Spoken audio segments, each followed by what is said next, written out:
If you hate your website, guess what you don't do? Share it. If you're frozen on how to talk about your business, guess what you don't do? Talk about it. These are what I call behavior bottlenecks, and they're my favorite way to figure out when it's time to DIY and when to bring in an expert. Let's dive in. Welcome to the Establish Yourself podcast, your guide to elevating your brand, offers, and systems as a coach, consultant, or service provider. I'm Annie Franceschi of Greatest Story Creative. I'm a brand strategist, author, former Disney storyteller, and forever Muppet fan. If you're ready for next level success, we'll get clear on your brand, package your process, and streamline your systems so you can land quality clients, boost profit, and make time for big dreams in your business and beyond. If you're ready for less confusion and more magic, it's time to establish yourself. When it came to developing and growing my business, I used to think that I had to do everything myself. Being scrappy was my badge of honor. I have a lot of the abilities. I can do a lot of design and writing and strategy. But one of my big steps to move my business forward was actually hiring my virtual assistant, Sarah. I kind of felt like I was admitting defeat. But hiring her for that first project freed me to focus on the revenue generating work that I love.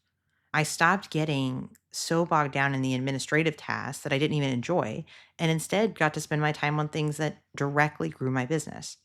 Asking for help on the things that I could do, but were not a good use of my time, that really reframed for me how I think about hiring experts now.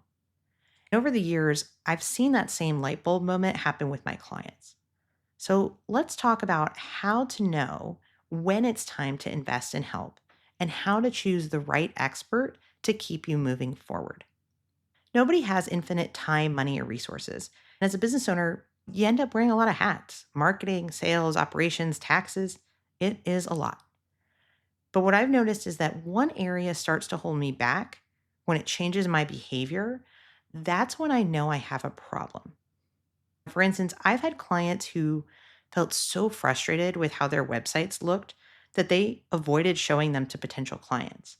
I talked with someone who said they'd had their website created 2 years prior and they'd never launched it. They were that lacking in confidence about it. I've had other people who didn't feel confident about their pricing, so they weren't out there selling. They weren't even talking about their offer.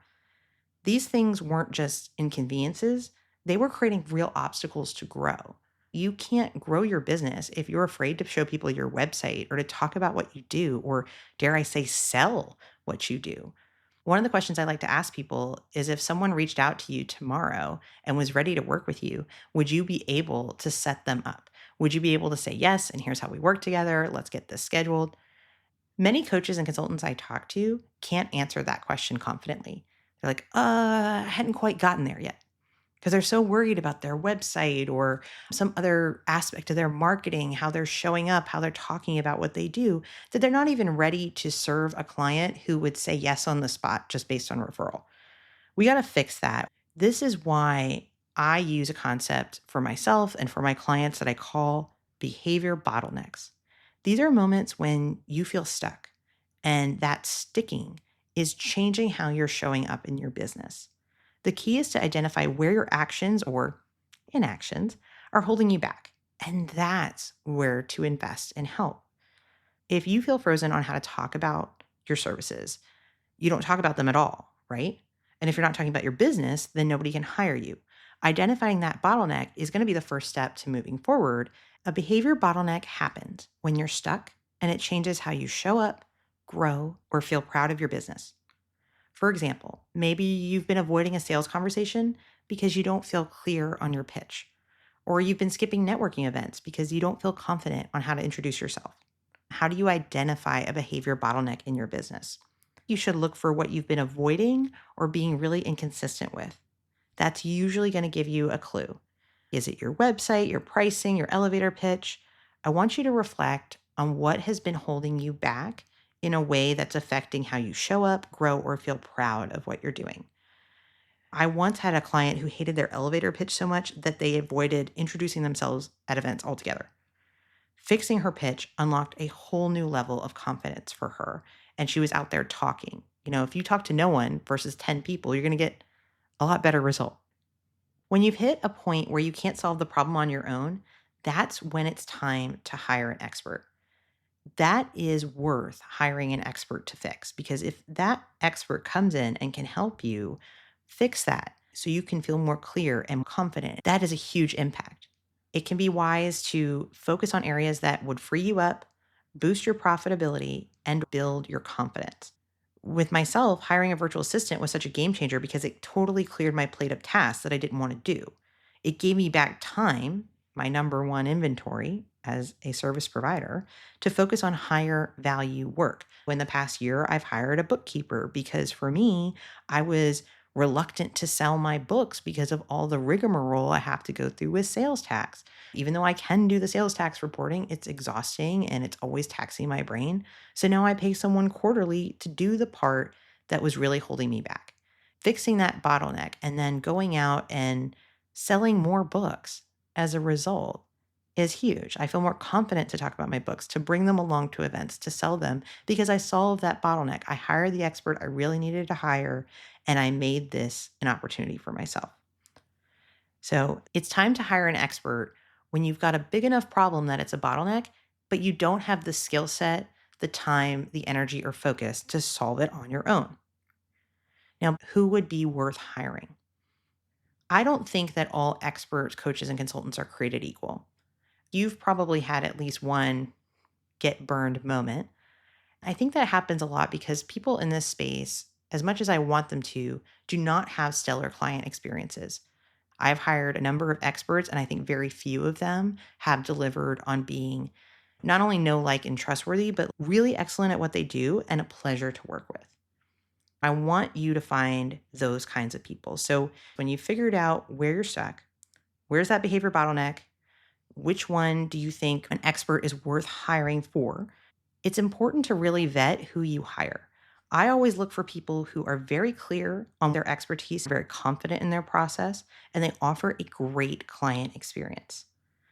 I'll tell you at the very beginning, if they're hard to get a hold of or they don't seem professional, that's a big red flag. Client experience starts from the very first time you talk to them. Do they offer a way to talk to them? Do you have to go over email? Are they difficult to have conversations with? Are they listening to you? I was interested in hiring someone to help me with my speaking, and I got on a phone call with that person, and all they did was talk about themselves for an hour. They barely listened to me. And I went from being ready to work with them, just wanted to know what was the right fit, to, wow, I probably will never ever work with this person. They're really not a fit because they're not listening. And you want to work with somebody who's got their ducks in a row. Doesn't mean that they have to have the perfect brand or the perfect website or any of that. But when you talk to them, you get the sense that they are not guessing at what they do. They are listening to you. They're repeating back what you're saying. They're matching what you're concerned about to an offer they have. And they're very clear on how it works, how to work with them. And they don't balk at questions like, can I speak to a past client of yours? Or what would happen if I'm not happy? Or do you work on a timeline? My clients know I don't let people sign up for experiences with me until they're 100% comfortable with exactly how it's going to go. They know exactly what to expect. They know when we're meeting or when they're getting deliverables. You want to look for those things because an expert might cost you hundreds to thousands of dollars of your precious resources. So it is really important that not only that they're great at what they do, but they care about you and you're going to get good results because part of those results is not just the stuff you're going to get or the clarity you're going to get. Those things won't happen and they won't be as meaningful if they're not delivered well. You want to look for somebody who's not only great at what they do, but also delivering a great experience. I also want to try to remove some of the pressure about this. I can tell you confidently that every single expert I've hired to solve a behavior bottleneck in my business, starting with my virtual assistant back in 2017, every single one of those hires, even if they weren't the perfect or the best client experience, helped me grow my revenue and make my business more of the business I want it to be, the business that really truly loves me back and gets better and better every year.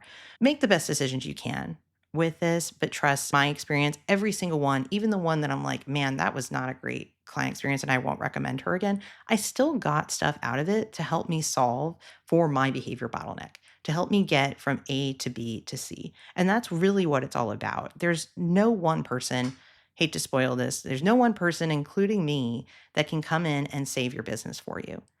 I can help you find clarity. I can help you be more confident. That's why I love this framework of how to decide whether to DIY or hire somebody, because it's really about bringing somebody's expertise in that you desperately need to get from A to B. It may not look exactly what you thought it was going to look like. It may not be everything in the universe. I think expecting it to be everything in the universe is also not a great expectation, but really looking for what is worth your time, money, and resources. Because when you hire an expert, it's still not being completely done for you. You're going to have to show up, contribute, and get as much out of it as you can too. So, last but not least, as we're bringing this around of how to decide when to DIY versus when to hire an expert, I wanted to touch a little bit on AI.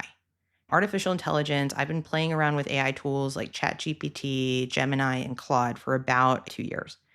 And there is a lot of discussion and even fear in the coaching and consulting world that AI tools are going to take away our jobs. They're going to take away our coaching, our consulting, our ability to show up and be experts. Like you're going to use AI instead of come to me to clarify your message.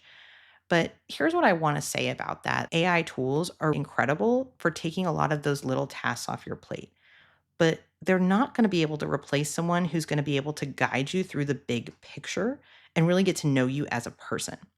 For example, AI can help me draft social media posts, but it can't necessarily develop my overall brand strategy the way an expert can.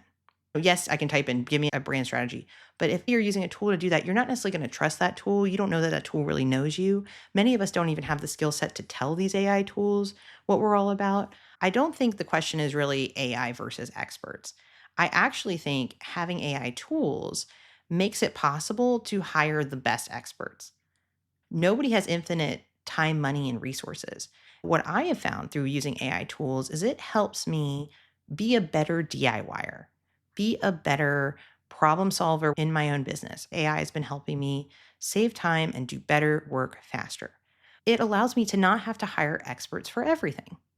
If I have a quick random legal question or random tax question or bookkeeping question, I can go into these tools, see what they say, maybe back up that research. You don't want to assume everything you see is true, right?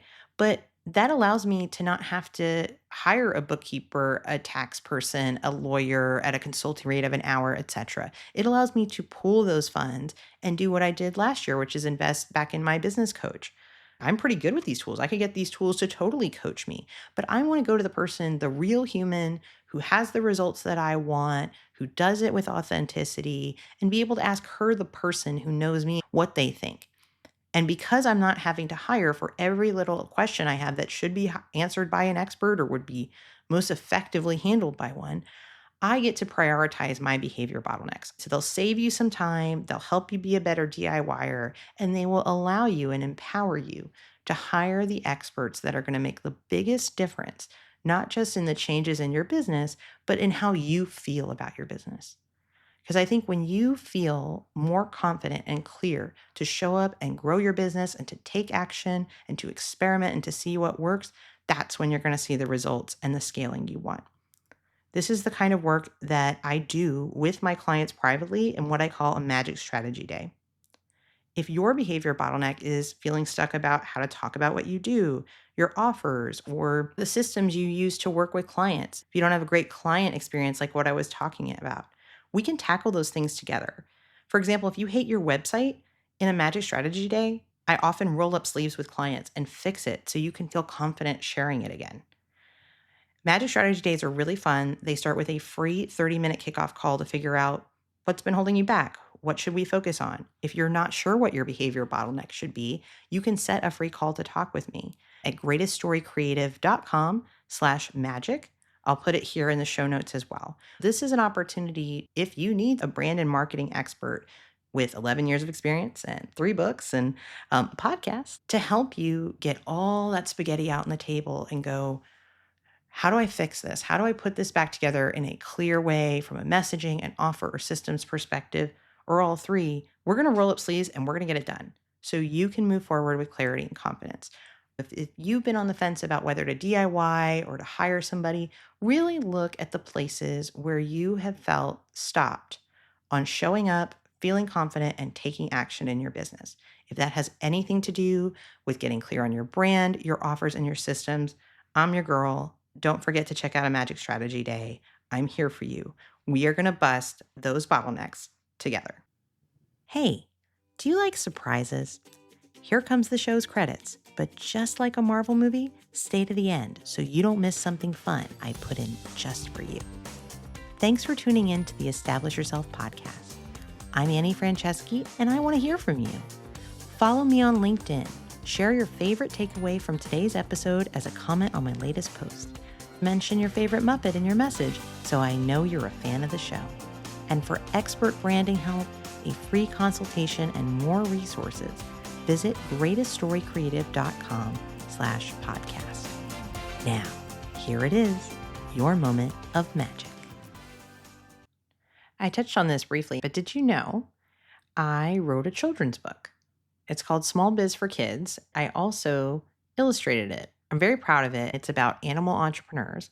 And one of the most fun things about it is it's based on real business owners. All of the animals with businesses are based on people like my mom and grandparents and other people in my life, from friends and family members to referral partners and clients. And you can actually look all of them up at smallbizforkids.com.